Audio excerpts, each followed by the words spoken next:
Assalamualaikum warahmatullahi wabarakatuh. Tangis di bawah hijab. Suatu gang jadi saksi. Ini bukan gosip, ini kehidupan yang terbagi oleh layar. Kami mengajak kamu merasakan tiap langkah mereka.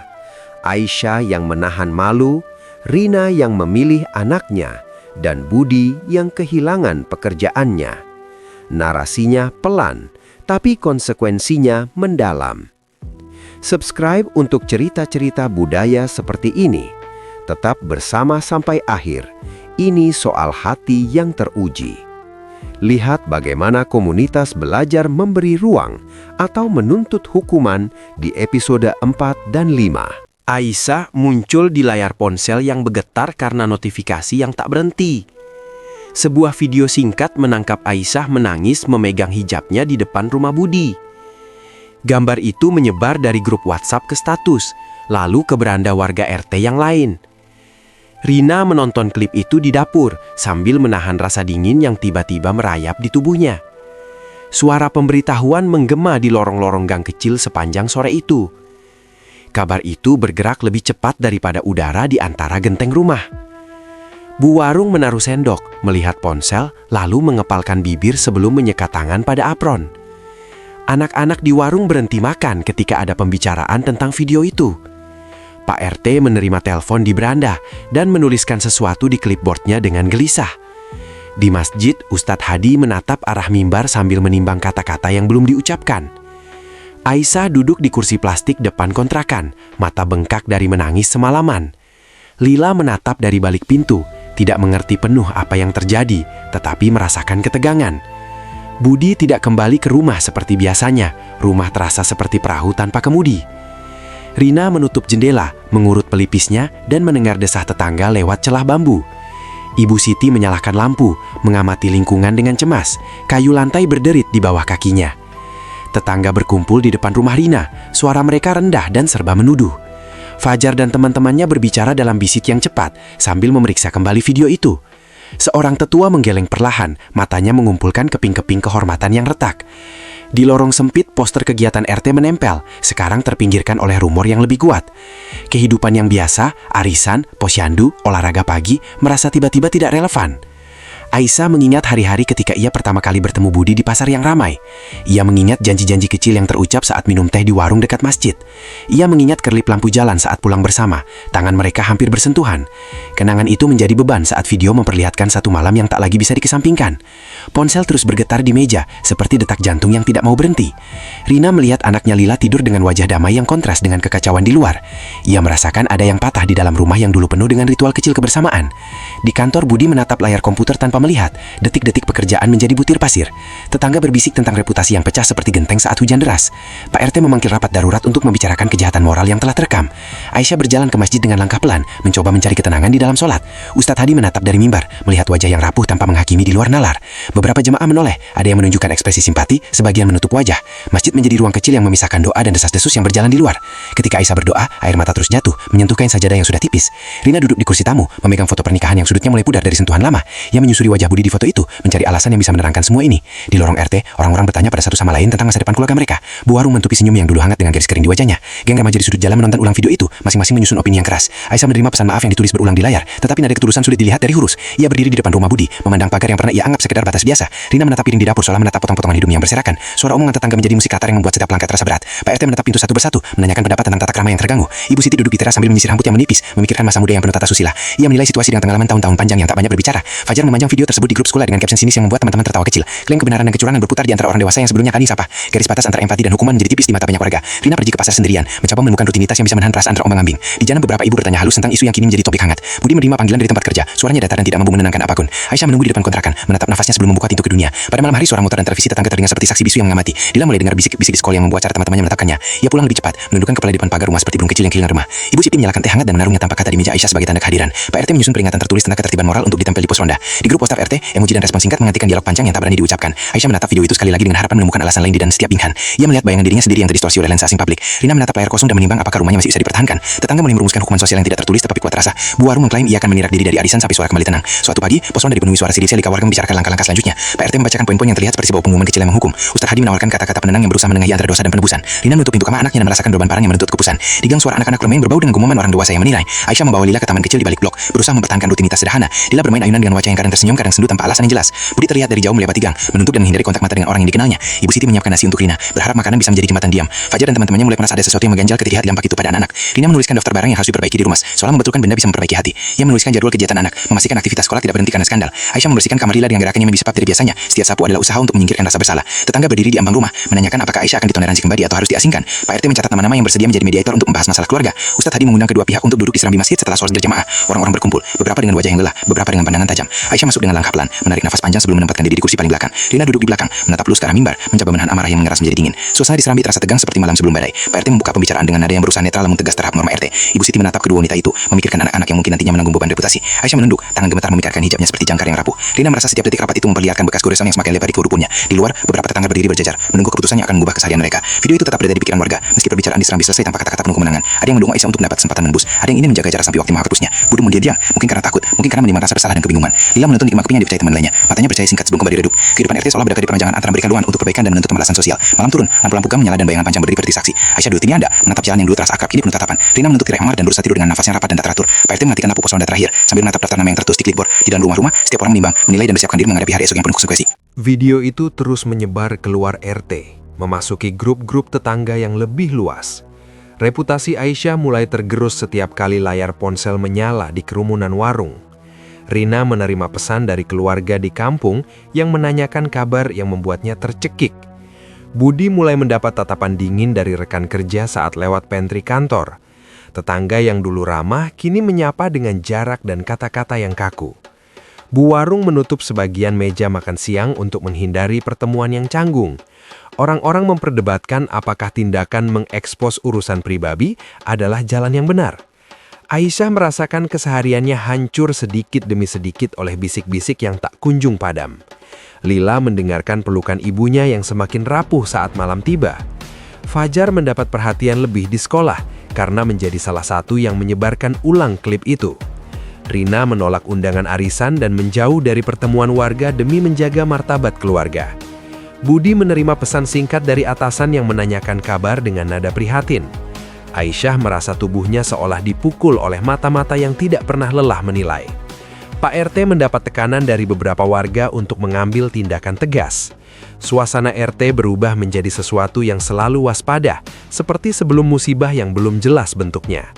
Ustadz Hadi diminta untuk memberi nasihat di hadapan warga dan menjadi simpul penengah. Aisyah datang ke masjid lebih sering, bukan hanya untuk beribadah tetapi untuk mencari tempat yang tak memvonis. Lila mendengarkan pelukan ibunya yang semakin rapuh saat malam tiba. Fajar mendapat perhatian lebih di sekolah karena menjadi salah satu yang menyebarkan ulang klip itu. Rina menolak undangan arisan dan menjauh dari pertemuan warga demi menjaga martabat keluarga. Budi menerima pesan singkat dari atasan yang menanyakan kabar dengan nada prihatin. Aisyah merasa tubuhnya seolah dipukul oleh mata-mata yang tidak pernah lelah menilai. Pak RT mendapat tekanan dari beberapa warga untuk mengambil tindakan tegas. Suasana RT berubah menjadi sesuatu yang selalu waspada, seperti sebelum musibah yang belum jelas bentuknya. Ustadz Hadi diminta untuk memberi nasihat di hadapan warga dan menjadi simpul penengah. Aisyah datang ke masjid lebih sering, bukan hanya untuk beribadah tetapi untuk mencari tempat yang tak memvonis. Rina mulai menulis catatan kecil tentang peristiwa, mencoba menyusun kembali alasan-alasan yang terasa runtuh. Ibu Siti mengunjungi kedua rumah, membawa buah tangan dan senyum yang berat untuk menenangkan suasana. Di pasar, pedagang kecil berbisik tentang bagaimana sebuah hidup bisa runtuh lewat satu rekaman. Budi mulai pulang larut. Alasan pekerjaan menjadi tutup yang mudah dipasang pada rasa malu yang mendalam. Aisyah menerima komentar kasar di media sosial yang menuduhnya memecah rumah orang lain. Rina menahan dorongan untuk mengecek akun suaminya, takut menemukan kebenaran yang lebih mengiris. Tetangga mulai menyusun daftar siapa yang akan mendukung siapa ketika masalah itu dibahas di rapat RT. Sekelompok ibu menolak mengundang Aisyah ke kegiatan masak bersama dengan alasan keharmonisan. Lila mulai menolak ketika teman sekolah menawarinya turut bermain, wajahnya selalu menunduk. Fajar mempertahankan posisinya di antara teman-teman yang mengagumi keberaniannya menyebarluaskan kabar. Bu warung menyajikan makanan tanpa menatap pelayan yang datang dari rumah Aisyah. Pak RT mengusulkan pembicaraan terbuka di Serambi, tetapi banyak yang takut akan semakin mempermalukan pihak terkait. Gosip merambat sampai ke kantor Budi, di mana rekan kerja mengulang cerita tanpa mengetahui seluruh fakta. Aisyah mencoba menulis pesan maaf panjang yang tak pernah ia kirim karena takut menambah amarah. Rina mulai menjaga jarak fisik dari suaminya, tidur di kamar terpisah untuk beberapa malam terakhir. Budi merasa semakin tersudut ketika atasan menanyakan absennya dan performa yang menurun. Beberapa tetangga memilih untuk menghindari pandangan yang menanyai, tetapi bisik tetap terdengar di sudut-sudut rumah. Ibu Siti memegang tangan Aisyah sebentar, memberi isyarat bahwa ada yang peduli meski suara itu kecil. Sebuah akun lokal memposting ulang video dengan komentar menghukum yang membuat reaksi publik mengeras. Aisyah kehilangan beberapa pekerjaan serabutan karena reputasinya kini dianggap berisiko oleh pemberi kerja. Rina menghadapi tekanan dari keluarga besarnya untuk mempertahankan nama baik keluarga. Budi mulai minum lebih sering di malam hari, mencari pelarian di bar kecil yang jauh dari RT. Di beberapa rumah televisi menayangkan program gosip yang membahas kasus seperti ini dengan nada sensasional. Fajar mendapatkan ancaman dari pengguna lain di media sosial yang tidak setuju dengan caranya menyebarkan video. Lila menutup telinga ketika teman sekelas menirukan adegan yang mereka lihat di layar ponsel. Ustadz Hadi merancang sesi konseling sederhana untuk membantu warga memahami dampak sosial dari tindakan mereka. Pak RT merasa terbebani antara menegakkan norma dan memberikan ruang untuk proses perbaikan. Bu warung menolak memberikan diskon kepada keluarga Aisyah ketika mereka datang membeli bahan makanan. Rina mulai bertanya-tanya, apakah kepercayaan yang hilang bisa kembali dengan kata-kata dan ritual biasa? Aisyah mencoba memperbaiki hubungan dengan keluarga Budi, tetapi pintu seringkali tertutup. Budi menerima gosip di kantor yang mempengaruhi posisi kecilnya dalam proyek yang sedang berjalan. Para tetua RT berkumpul untuk menyusun aturan tak tertulis tentang konsekuensi sosial. Di sekolah, guru memperhatikan perubahan perilaku Lila dan mencoba menghubungi ibunya tanpa menghasilkan solusi instan. Aisyah berjalan menembus hujan kecil sendirian, merasakan seakan-akan setiap tetes menambah beban di pundaknya. Rina memeriksa tabungan dan memikirkan kemungkinan skenario terburuk jika rumah mereka harus berpisah. Budi memutar musik keras di motor saat pulang, memblokir pikiran yang mulai menuntut pertanggungjawaban. Tetangga mencatat setiap pergerakan anggota keluarga, seolah mencatat catatan yang bisa dijadikan bukti moral. Ustadz Hadi berusaha menyejukkan hati beberapa warga yang mulai mengumpulkan bukti untuk menekan kedua pihak. Sebuah pertemuan RT berlangsung dengan suasana tegang, suara-suara saling bersinggungan. Beberapa warga meminta Aisyah untuk mengundurkan diri dari kegiatan komunitas demi ketenangan bersama. Rina mempertimbangkan apakah ia harus menuntut kejelasan dari suaminya atau menunggu perubahan. Budi merasa hidupnya seperti berjalan di atas kaca, setiap langkah mengiris hubungan yang tersisa. Ibu Siti menangis diam di dapur ketika melihat anak-anak bermain tanpa mengetahui benang kusut moral yang menjerat. Aisyah mencoba menemui beberapa tetua dengan harapan bisa menyampaikan penyesalan yang tulus. Pak RT menyampaikan kekhawatiran bahwa ketegangan yang terus berlanjut bisa merusak solidaritas RT. Bu warung bertanya pada dirinya sendiri, apakah belas kasih masih mungkin di komunitas yang mudah menilai? Rina mulai mencari nasihat hukum, tanpa berniat langsung melaporkan, hanya untuk memahami haknya. Fajan melihat dampak dari tindakannya, dan mulai merasakan kecemasan melihat Lila yang berubah. Budi dipanggil untuk berbicara dengan supervisor mengenai konsentrasi kerja yang menurun drastis. Beberapa tetangga memilih untuk menghindari pandangan yang menanyai, tetapi bisik tetap terdengar di sudut-sudut rumah. Ibu Siti memegang tangan Aisyah sebentar, memberi isyarat bahwa ada yang peduli meski suara itu kecil. Sebuah akun lokal memposting ulang video dengan komentar menghukum yang membuat reaksi publik mengeras. Aisyah kehilangan beberapa pekerjaan serabutan karena reputasinya kini dianggap berisiko oleh pemberi kerja. Rina menghadapi tekanan dari keluarga besarnya untuk mempertahankan nama baik keluarga. Budi mulai minum lebih sering di malam hari, mencari pelarian di bar kecil yang jauh dari RT. Di beberapa rumah televisi menayangkan program gosip yang membahas kasus seperti ini dengan nada sensasional. Fajar mendapatkan ancaman dari pengguna lain di media sosial yang tidak setuju dengan caranya menyebarkan video. Lila menutup telinga ketika teman sekelas menirukan adegan yang mereka lihat di layar ponsel. Ustadz Hadi merancang sesi konseling sederhana untuk membantu warga memahami dampak sosial dari tindakan mereka. Pak RT merasa terbebani antara menegakkan norma dan memberikan ruang untuk proses perbaikan. Bu Warung menolak memberikan diskon kepada keluarga Aisyah ketika mereka datang membeli bahan makanan. Rina mulai bertanya-tanya, apakah kepercayaan yang hilang bisa kembali dengan kata-kata dan ritual biasa? Aisyah mencoba memperbaiki hubungan dengan keluarga Budi, tetapi pintu seringkali tertutup. Budi menerima gosip di kantor yang mempengaruhi posisi kecilnya dalam proyek yang sedang berjalan.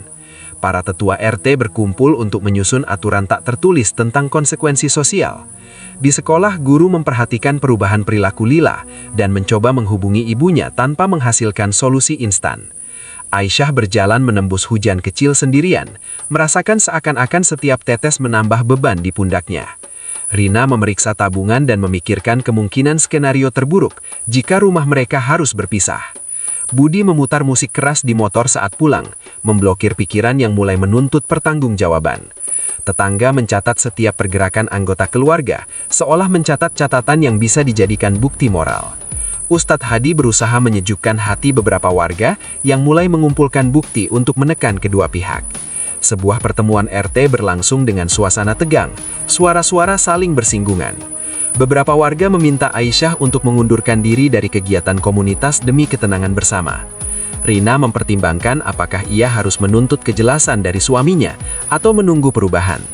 Budi merasa hidupnya seperti berjalan di atas kaca, setiap langkah mengiris hubungan yang tersisa. Ibu Siti menangis diam di dapur ketika melihat anak-anak bermain tanpa mengetahui benang kusut moral yang menjerat. Aisyah mencoba menemui beberapa tetua dengan harapan bisa menyampaikan penyesalan yang tulus. Pak RT menyampaikan kekhawatiran bahwa ketegangan yang terus berlanjut bisa merusak solidaritas RT. Bu Warung bertanya pada dirinya sendiri, apakah belas kasih masih mungkin di komunitas yang mudah menilai? Rina mulai mencari nasihat hukum, tanpa berniat langsung melaporkan, hanya untuk memahami haknya. Fajan melihat dampak dari tindakannya, dan mulai merasakan kecemasan melihat Lila yang berubah. Budi dipanggil untuk berbicara dengan supervisor mengenai konsentrasi kerja yang menurun drastis. Beberapa tetangga memilih untuk menghindari pandangan yang menanyai, tetapi bisik tetap terdengar di sudut. Malam itu hujan turun deras ketika undangan pertemuan mendadak ditempel di papan pengumuman RT. Lampu jalan berkilat karena tetes air yang menempel seperti kaca, membuat lorong tampak tak tentu. Warga berkumpul lebih cepat dari biasanya. Langkah mereka berat penuh penilaian dan harap. Aisyah datang mengenakan jaket yang basah, memeluk tas kecil berisi beberapa pakaian anak. Rina menunggu di dalam rumah dengan napas terpenting, memegang kertas yang belum ditandatangani. Pak RT membuka pertemuan dengan suara yang serak, mencoba menegakkan aturan dengan nada netral. Beberapa warga memandang ke arah pintu, seakan menunggu pemain utama tampil di panggung. Suasana tegang seperti senar yang siap putus, ada yang menahan kata agar tak menjadi percikan. Ustadz Hadi duduk di sisi serambi, matanya menatap kosong sambil merapikan sajadah kecilnya. Di antara yang hadir, ada yang membawa ponsel, siap merekam setiap gerak sebagai bukti nanti. Budi muncul tertatih di ambang serambi, jas hujan menempel di tubuhnya yang gemetar. Wajahnya pucat, mata memerah seperti orang yang menanggung beban lebih dari kata bisa jelaskan.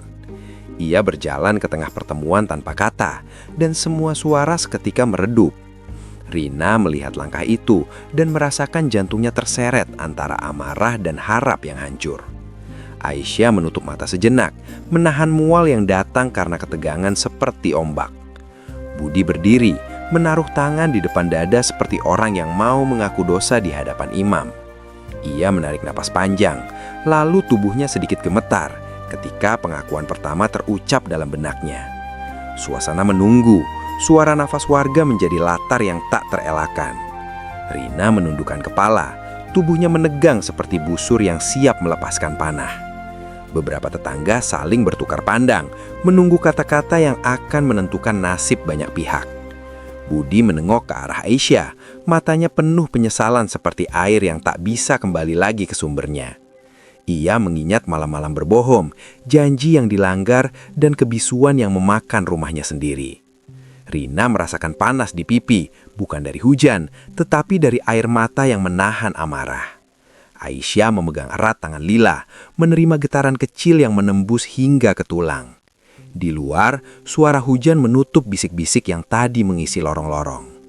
Budi mengakui telah melakukan kesalahan dan bahwa video itu adalah potongan dari malam yang tak seharusnya terjadi. Pengakuan itu seperti batu besar yang dilemparkan ke kolam, gelombangnya merambah cepat ke semua sisi.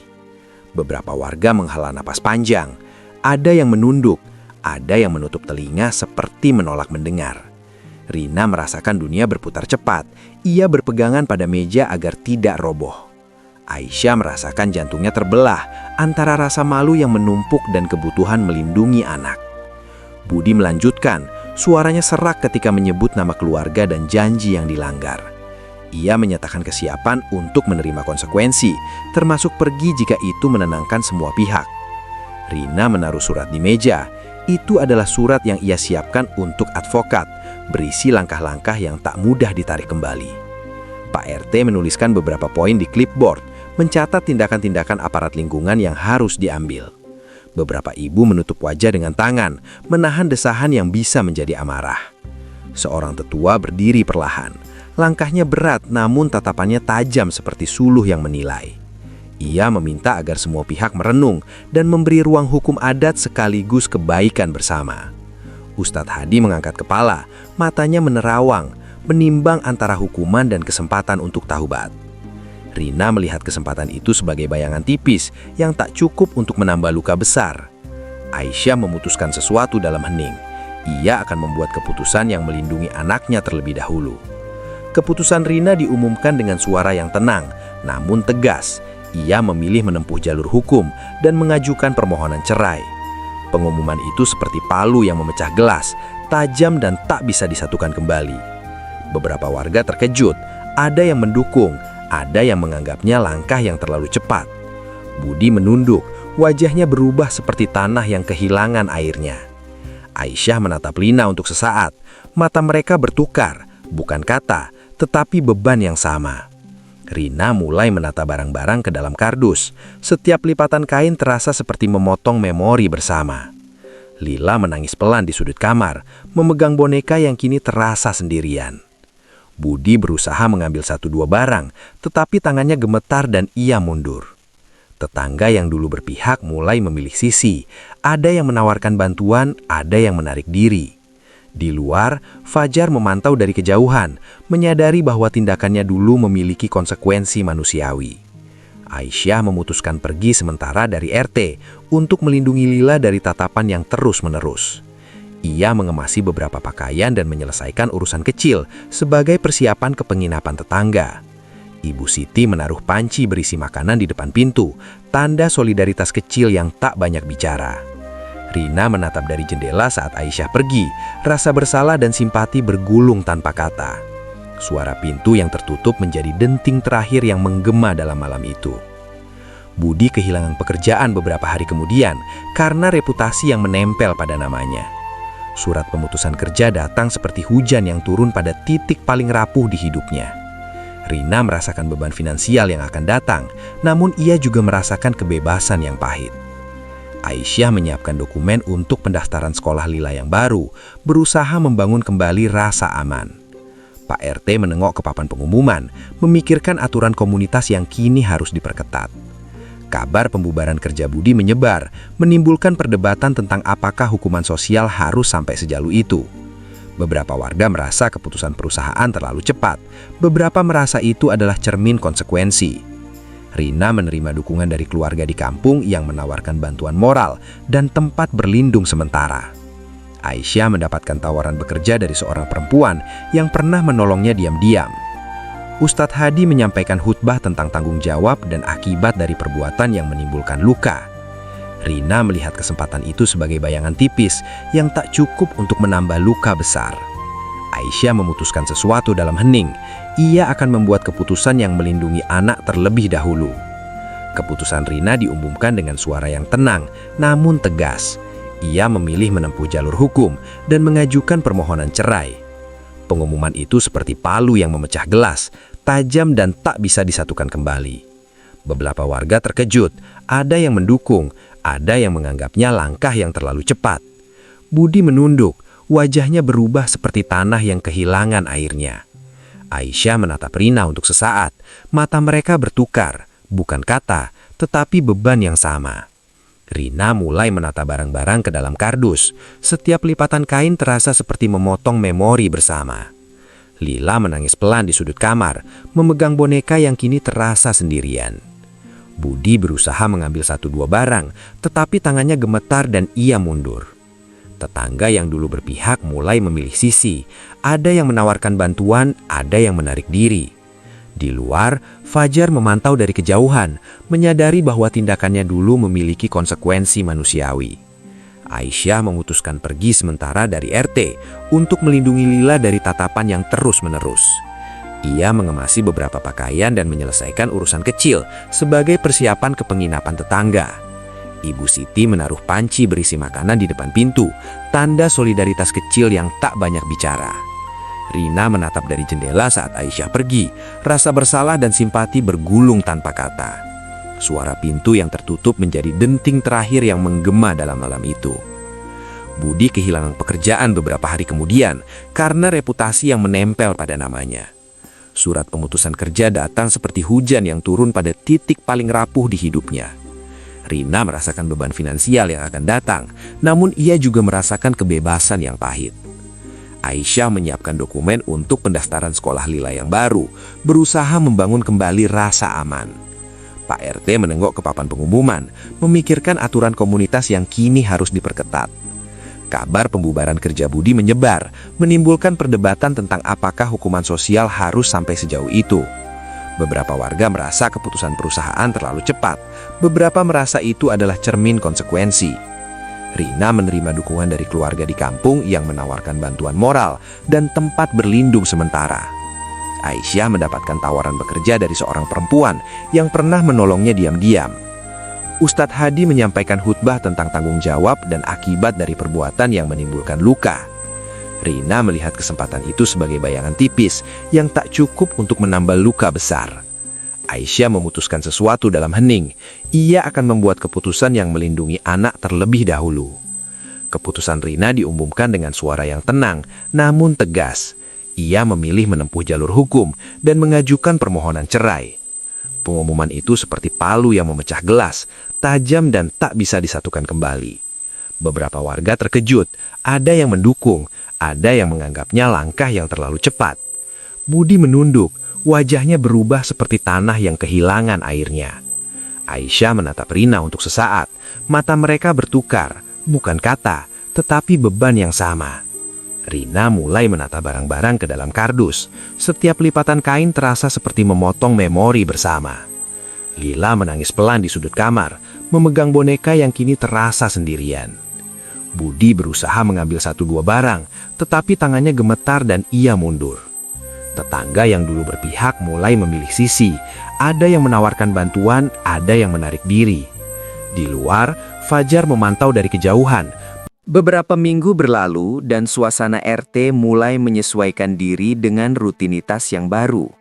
Aisyah dan Lila menetap sementara di sebuah kos dekat pasar, mencoba membangun kembali rasa aman.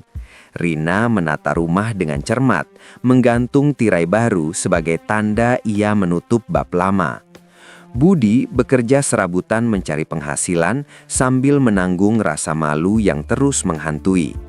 Tetangga yang dulu riuh kini bergerak pelan. Ada yang menawarkan bantuan praktis, ada pula yang menjauh. Sekolah Lila mengatur pertemuan dengan orang tua untuk membahas dampak sosial pada anak-anak. Guru mulai memberi perhatian ekstra pada Lila, memastikan ia tidak sendirian saat jam istirahat. Fajar dipanggil wali kelas dan merasa berat ketika mengetahui tindakannya membawa luka nyata. Aisyah mengantar Lila ke sekolah dengan hati-hati, memeriksa tas dan menyembunyikan kecemasan. Rina menerima pesan dari keluarga kampung yang menyemangati langkah hukum yang telah diambil. Proses perceraian berjalan secara resmi dan dokumen-dokumen diserahkan ke kantor pengadilan. Budi menandatangani beberapa berkas dengan tangan yang gemetar, menerima konsekuensi formal atas pilihannya. Warga RT mengamati dari jauh. Beberapa menilai keputusan itu adil, beberapa menyesalkan hasil yang pahit. Aisyah datang ke kantor layanan sosial untuk menanyakan bantuan sementara bagi keluarga yang terkena dampak. Ibu Siti terus mengirim nasi setiap beberapa hari dengan catatan singkat berisi doa. Reputasi Budi di lingkungan kerja memaksa dirinya mencari pekerjaan baru yang tidak menuntut kontak sosial banyak. Ia belajar menjalani hari tanpa interaksi hangat yang dulu dianggap biasa, merasakan kesunyian yang dalam. Rina mulai bekerja paruh waktu untuk menambah pemasukan, membawa beban ekonomi sekaligus kebebasan. Aisyah menghadiri pelatihan keterampilan mikro yang ditawarkan lembaga sosial untuk korban stigma publik. Tetangga yang selama ini sibuk menilai mulai melihat konsekuensi ekonomi nyata yang menimpa keluarga. Media sosial yang sempat heboh mulai bergeser topik, namun dampaknya masih terasa di RT setiap kali layar ponsel menyala. Beberapa akun yang dulu menghakimi menghapus komentar, beberapa yang lain tetap mempertahankan narasi. Fajar menghadapi kecaman dari beberapa teman yang kini menilai tindakannya sembrono dan berbahaya. Lila mulai menunjukkan tanda-tanda pulih, tetapi ia masih terkejut ketika melihat ponsel yang menayangkan video. Rina menolak tawaran rekonsiliasi publik yang menurutnya tidak disertai perubahan nyata. Ustadz Hadi mengadakan sesi kelompok kecil di masjid untuk membahas pemulihan komunitas selepas konflik. Diskusi itu menekankan tanggung jawab kolektif dan pentingnya memberi ruang bagi penyesalan yang konkret. Aisyah mengikuti sesi tersebut dengan ragu, tetapi menemukan beberapa kata yang menenangkan hatinya. Pak RT mulai menyusun pedoman etika penggunaan media di lingkungan RT agar kejadian serupa tidak terulang. Beberapa tetua menandatangani dokumen aturan baru sebagai simbol komitmen menjaga privasi bersama. Budi mengikuti konseling yang direkomendasikan oleh keluarga dan beberapa tetua RT sebagai bagian dari rehabilitasi moral. Ia belajar mengakui pola kebohongan dan kesalahan, menerima bahwa penyesalan harus disertai tindakan. Rina menemui konselor hukum untuk memastikan hak-hak anak terlindungi selama proses perceraian. Aisyah menerima pelatihan kewirausahaan mikro untuk membangun sumber penghasilan yang stabil.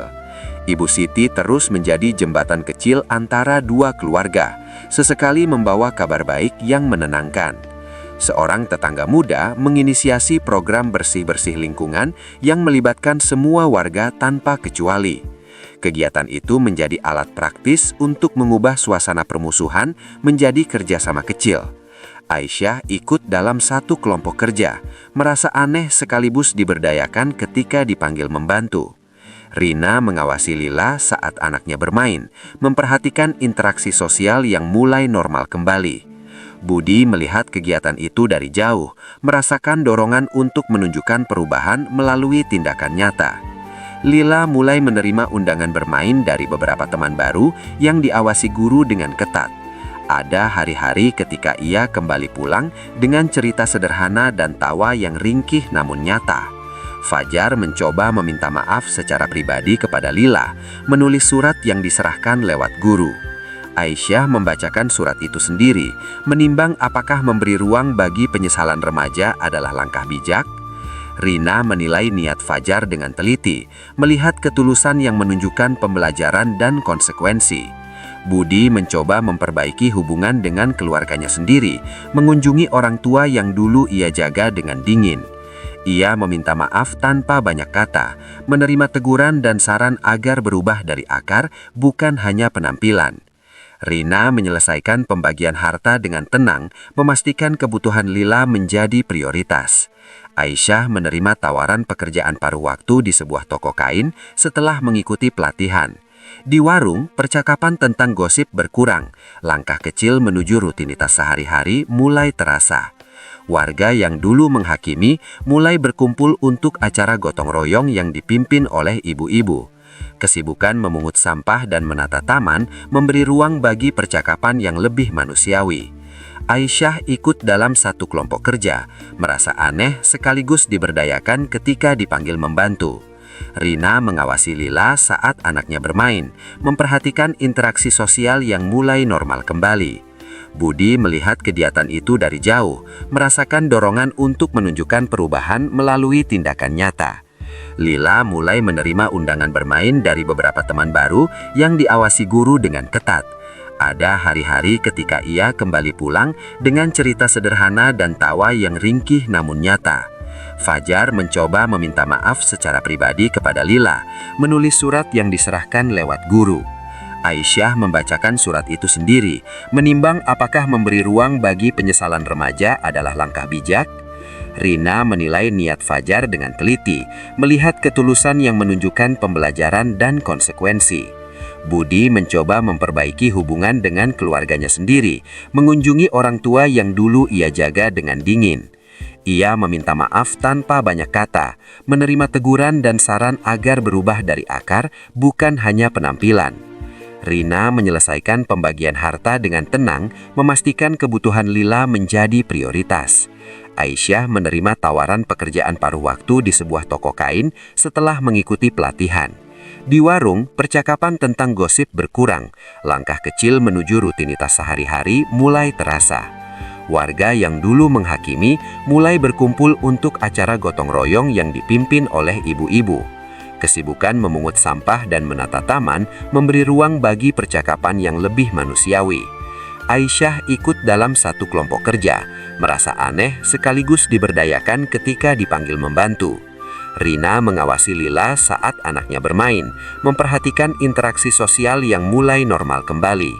Budi melihat kegiatan itu dari jauh, merasakan dorongan untuk menunjukkan perubahan melalui tindakan nyata. Lila mulai menerima undangan bermain dari beberapa teman baru yang diawasi guru dengan ketat. Ada hari-hari ketika ia kembali pulang dengan cerita sederhana dan tawa yang ringkih namun nyata. Fajar mencoba meminta maaf secara pribadi kepada Lila, menulis surat yang diserahkan lewat guru. Aisyah membacakan surat itu sendiri, menimbang apakah memberi ruang bagi penyesalan remaja adalah langkah bijak. Rina menilai niat Fajar dengan teliti, melihat ketulusan yang menunjukkan pembelajaran dan konsekuensi. Budi mencoba memperbaiki hubungan dengan keluarganya sendiri, mengunjungi orang tua yang dulu ia jaga dengan dingin. Ia meminta maaf tanpa banyak kata, menerima teguran dan saran agar berubah dari akar, bukan hanya penampilan. Rina menyelesaikan pembagian harta dengan tenang, memastikan kebutuhan Lila menjadi prioritas. Aisyah menerima tawaran pekerjaan paruh waktu di sebuah toko kain setelah mengikuti pelatihan. Di warung, percakapan tentang gosip berkurang. Langkah kecil menuju rutinitas sehari-hari mulai terasa. Warga yang dulu menghakimi mulai berkumpul untuk acara gotong royong yang dipimpin oleh ibu-ibu. Kesibukan memungut sampah dan menata taman memberi ruang bagi percakapan yang lebih manusiawi. Aisyah ikut dalam satu kelompok kerja, merasa aneh sekaligus diberdayakan ketika dipanggil membantu. Rina mengawasi Lila saat anaknya bermain, memperhatikan interaksi sosial yang mulai normal kembali. Budi melihat kegiatan itu dari jauh, merasakan dorongan untuk menunjukkan perubahan melalui tindakan nyata. Lila mulai menerima undangan bermain dari beberapa teman baru yang diawasi guru dengan ketat. Ada hari-hari ketika ia kembali pulang dengan cerita sederhana dan tawa yang ringkih namun nyata. Fajar mencoba meminta maaf secara pribadi kepada Lila, menulis surat yang diserahkan lewat guru. Aisyah membacakan surat itu sendiri, menimbang apakah memberi ruang bagi penyesalan remaja adalah langkah bijak. Rina menilai niat Fajar dengan teliti, melihat ketulusan yang menunjukkan pembelajaran dan konsekuensi. Budi mencoba memperbaiki hubungan dengan keluarganya sendiri, mengunjungi orang tua yang dulu ia jaga dengan dingin. Ia meminta maaf tanpa banyak kata, menerima teguran dan saran agar berubah dari akar, bukan hanya penampilan. Matahari pagi menyinari gang sempit dengan warna keemasan yang lembut, menandai hari baru setelah badai panjang. Aisyah menata koper kecil di pojok kos, memandang foto Lila yang ia simpan di dompet. Rina menyiapkan sarapan untuk Lila dengan gerakan yang tenang, suara panci memberi ritme keseharian. Budi menunggu antrean kecil di bengkel untuk mengambil pesanan, tangan kerjanya mulai menemukan ritme kembali. Di pos ronda, Pak RT menggantung pengumuman kecil tentang program pendampingan keluarga di RT. Keputusan pengadilan soal hak asuh resmi tertera pada kertas yang dipegang Rina dengan napas panjang. Ia merasakan kelegaan sekaligus beban tanggung jawab yang kini harus ia pikul sendirian. Aisyah menerima kabar itu lewat pesan dan menutup ponsel sejenak untuk menenangkan diri. Budi membaca pemberitahuan PHK terakhirnya, lalu menaruh surat itu di saku dengan tenang yang pahit. Tetangga berdiskusi santai di warung. Suara mereka sekarang lebih hati-hati dan tidak cepat menghakimi. Lila mulai merasa aman saat gurunya menepuk bahunya dengan ramah di pagi sekolah. Di rumah, Rina menempelkan jadwal harian di pintu lemari agar rutinitas menjadi jangkar bagi anaknya. Aisyah mendapat pekerjaan tetap lewat rekomendasi lembaga sosial yang dulu membantunya secara diam-diam. Budi mengantar motor pesanan ke pelanggan, berusaha menunjukkan integritas yang baru. Ibu Siti menaruh sepiring kue di meja Rina sebagai tanda kebersamaan kecil yang konsisten. Program pendampingan RT mengumpulkan para keluarga untuk berbagi pengalaman dan langkah pemulihan. Aisyah hadir sebagai peserta yang memilih mendengarkan lebih dulu sebelum berbicara. Rina berbicara sedikit tentang pentingnya batasan dan kasih sayang dalam membangun rasa aman anak. Budi hadir di satu sesi konseling sebagai bentuk tanggung jawab, duduk dengan kepala menunduk. Para tetua mencatat perkembangan dan menyiapkan rencana dukungan jangka panjang untuk keluarga yang rentan. Lila menulis surat kecil untuk ayahnya yang diserahkan lewat guru. Kata-katanya polos namun tegas. Budi menerima surat itu sambil menahan air mata di bengkel yang bau oli, membaca setiap huruf seperti doa. Rina menaruh kembali buku-buku Lila di rak, merapikan kamar anak sebagai simbol rutinitas yang stabil. Aisyah berlatih menjahit kain untuk koleksi kecil yang nantinya akan dijual di pasar dekat kosnya. Di gang, beberapa remaja belajar dari program etika digital dan berbicara tentang tanggung jawab yang baru mereka pahami. Fajar menyelesaikan kewajiban sosialnya dan mengikuti bimbingan etika digital yang membuatnya merenung panjang. Ia meminta maaf secara terbuka lewat surat yang dibacakan guru di hadapan kelas, menanggung malu demi belajar. Lila melihat perubahan itu dan mulai percaya bahwa manusia bisa belajar dari kesalahan. Ibu Siti menanamkan pepatah sederhana kepada Lila tentang harga diri dan keteguhan hati.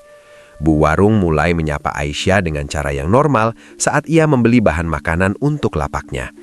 Budi menerima kabar dari saudara yang menawarkan pekerjaan di kota lain sebagai kesempatan memulai lagi.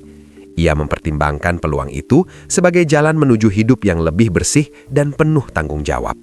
Rina menimbang kemungkinan itu dengan cermat, menilai dampak pada hubungan ayah anak yang baru dibangun. Aisyah mendoakan agar keputusan apapun membawa kebaikan bagi Lila tanpa memaksakan kehendak. RT mengadakan pertemuan evaluasi program untuk melihat sejauh mana dukungan komunitas telah efektif. Sebuah berita kecil tentang aturan etika media RT dimuat di buletin kelurahan sebagai contoh positif. Warga lain datang menanyakan bagaimana mereka bisa meniru langkah serupa di lingkungan masing-masing. Pak RT merasa bangga, namun juga teringat bahwa tanggung jawab menjaga martabat memerlukan kerja keras terus-menerus. Rina menerima beberapa tawaran kerja paruh waktu yang memungkinkan stabilitas ekonomi rumah tangganya sendiri. Aisyah menabung sedikit demi sedikit, menyisihkan uang untuk sekolah Lila dan kebutuhan pokok. Suatu sore, Lila tampil kecil dalam pentas seni sekolah dan Rina hadir menonton dengan mata berkaca-kaca. Aisyah menonton dari barisan penonton lain, merasakan kebahagiaan yang sederhana namun tulus. Budi mengirim pesan singkat ucapan selamat lewat perantara, menjaga jarak namun menunjukkan perhatian. Fajar ikut menata panggung sebagai bagian dari tugas sosialnya dan melihat hasil kerjasama yang positif. Para tetua RT melihat momen itu sebagai bukti bahwa anak-anak bisa menjadi jembatan rekonsiliasi. Rina menulis catatan keuangan yang rapi untuk masa depan Lila, mengatur tabungan pendidikan sedikit demi sedikit. Aisyah menyusun rencana bisnis kecil untuk memperbesar lapaknya agar bisa menolong lebih banyak orang. Budi berjanji pada dirinya sendiri untuk hadir dalam kehidupan anak sesuai kesepakatan hukum dan etika. RT menutup rapat dengan pesan agar warga terus menjaga keseimbangan antara hukum dan belas kasih. Ibu Siti menenun kain kecil untuk Lila, tanda kasih yang sederhana namun bermakna. Musim hujan datang lagi. Dan kali ini tetesan air terasa lebih ringan dibandingkan dulu. RT mengadakan gotong royong untuk memperbaiki atap kantor lingkungan yang bocor, semua bekerja sama. Aisyah ikut mengecat pagar kecil di depan lapaknya, merasa bagian dari komunitas meski langkahnya pelan. Rina mengawasi sambil tersenyum kecil melihat anaknya bermain riang di sela kegiatan. Budi membantu membetulkan genting rumah tetangga sebagai bentuk kontribusi nyata tanpa banyak kata. Proses pemulihan bukan linier. Ada hari-hari ketika bayang-bayang lama kembali menghantui ketiganya. Rina kadang merasa takut ketika melihat jejak lama dalam bentuk percakapan atau dokumentasi digital. Aisyah belajar menutup diri dari komentar negatif dan fokus pada kesejahteraan emosional Lila. Budi tetap mengikuti sesi konseling lanjutan untuk memastikan perubahan tidak sebatas slogan. Warga RT sepakat memperkuat aturan dan mekanisme pelaporan agar kejadian serupa tidak terulang. Sekolah mengadakan workshop parenting dan etika digital yang dihadiri orang tua dari berbagai RT sekitar. Rina berbicara tentang perlunya melindungi hak anak dan batasan privasi keluarga dalam era ponsel smart. Aisyah ikut berbagi pengalaman singkat tentang stigma dan bagaimana komunitas bisa membantu pemulihan. Budi hadir mendengarkan tanpa berlebihan, menerima kritik sebagai bahan untuk membaik. Diskusi itu menjadi titik di mana komunitas belajar menciptakan norma baru dalam hubungan sosial. Beberapa keluarga mulai menerapkan aturan internal tentang berbagi konten pribadi dan menjaga privasi. Langkah-langkah itu membuat suasana digital RT menjadi lebih lembut dan penuh kehati-hatian. Lila tumbuh dalam keseharian yang semakin stabil, walau kenangan masa lalu kadang mengintip samar. Rina meneguhkan dirinya bahwa keputusan mempertahankan hak asuh adalah demi ketenangan anak. Aisyah mengikuti kursus singkat pengelolaan trauma ringan dan menemukan beberapa teknik menenangkan diri. Budi akhirnya menerima pekerjaan di kota lain dan merencanakan kunjungan berkala sesuai jadwal pengadilan. Ia menyusun jadwal kunjungan yang teratur agar hubungan ayah anak tetap terjaga tanpa mengganggu stabilitas Lila.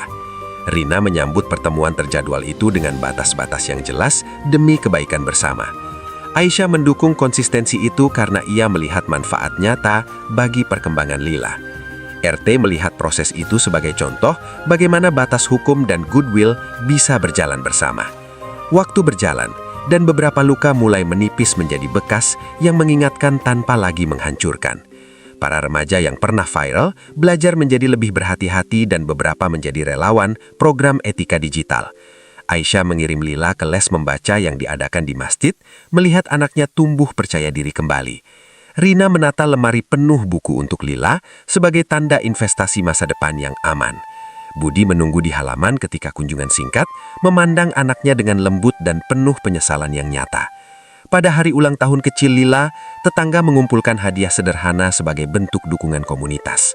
Suasana itu terasa hangat dan manusiawi, jauh dari deru gosip yang dulu memecah percayaan. Aisyah menumpahkan air mata haru saat melihat Lila meniup lilin dengan mata yang bersinar. Rina dan Budi menjaga jarak, namun berbagi momen singkat penuh tata krama demi anak mereka. Pak RT menyaksikan dengan senyum yang seduh, mengingatkan bahwa komunitas yang sehat membutuhkan kerja nyata dan waktu. Jejak peristiwa itu tetap ada dalam memori RT, namun ia telah berubah menjadi pelajaran konkret bagi banyak pihak. Keseimbangan antara hukuman sosial, proses hukum, dan belas kasih menjadi warisan yang diperjuangkan bersama. Aisyah, Rina, dan Budi melanjutkan hidup masing-masing dengan bekal penyesalan, tanggung jawab, dan harapan kecil.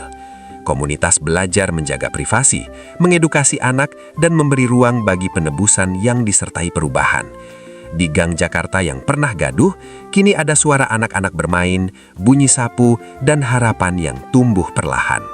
Beberapa luka tidak sembuh seluruhnya, tetapi ada ruang bagi harapan kecil jika tindakan nyata dilakukan. Jaga privasi, jaga martabat, dan ingat, anak-anak selalu menjadi pihak paling rentan. Suka video ini?